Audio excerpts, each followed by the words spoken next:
దేవుడు నా జీవితంలో గొప్ప కార్యం చేసిండు. నేను గత 15 ఇయర్స్ నుంచి అవుట్ సోర్సింగ్లో గాంధీ హాస్పిటల్లో జాబ్ చేస్తున్నా. అప్పటి నుంచి నేను వెయిట్ చేస్తున్నా, దేవా ఒక మిరాకిల్ చేయి, నాకు ఒక అంటే జాబ్లో నన్ను స్థిరపరచు, నా పనిని అసలు దేవా నువ్వు చూడు, నాకు ఇవ్వు, ఇందులోనే నాకు గొప్ప మేలుతో తృప్తిపరచు దేవా. నేను ఇక్కడ అంటే అవుట్ సోర్సింగ్ కాంట్రాక్ట్ అని అంటే ఒక చిన్న ఏదో చూసేది అనమాట, అందరు రెగ్యులర్స్ దగ్గర నేను చేయడం అనేది చాలా బాధగా అనిపించేది. అక్కడికి వెళ్ళేటప్పుడల్లా అనుకునేది, ప్రభా నన్ను ఇక్కడ స్థిరపరచు ప్రభా, అంటే ఎక్కడైతే మేము అవమానంగా అంటే చిన్నగా అనిపిస్తున్నాం అక్కడ హెచ్చించు ప్రభా అని ప్రతిరోజు అనుకునేది.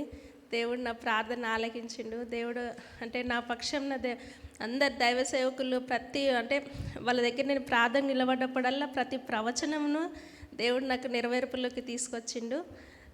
దేవుడు అసలు అద్భుతంగా డిసెంబర్లో నోటిఫికేషన్ పడ్డది.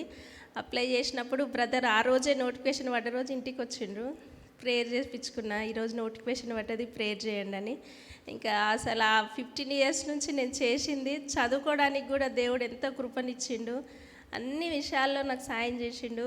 దైవ సేవకులు చెప్పిన ప్రతి ప్రవచనాన్ని దేవుడు తన కాల పరిపూర్ణతలోకి తీసుకొచ్చి నాకు అది నెరవేర్చిండు, ప్రతి వాగ్దానాన్ని.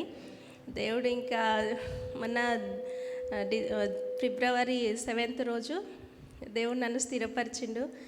మళ్ళీ గాంధీలోనే నాకు మంచి దేవుడు ఉద్యోగాన్ని ఇచ్చిండు.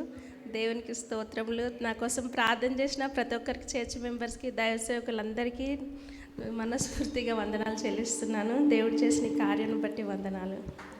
గట్టి చెప్పలు కూడా నైస్ బట్టి గట్టి చెప్పలు కొట్టాం. స్తోత్రం.